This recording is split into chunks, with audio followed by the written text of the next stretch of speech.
This tank had been stolen from a local military base by a man with previous military training. No one knows for sure what he was trying to do, but the theory is that he was heading for government buildings in downtown San Diego.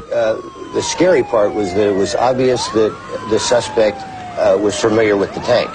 We immediately got information that there were no munitions in the tank. However, if he could get to the tank, get the tank out, there was no reason to believe that he couldn't get a large shell into the cannon of the tank.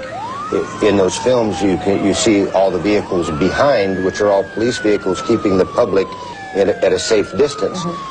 If he had brought a shell into that tank, which would be quite possible, and fired that, it would have cleared 163 in the northbound lanes for many miles. There's a tank in my street. It drove through it. I mean, it demolished it.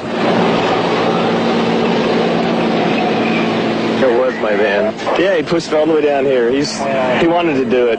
He saw it in his eyes. He was having a good time, so...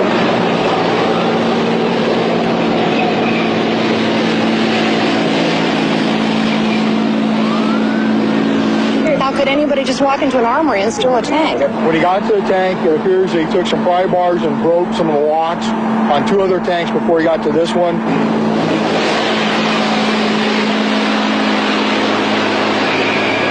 Put a tanker bar. We can stop it with a tanker bar. The police weigh up their options.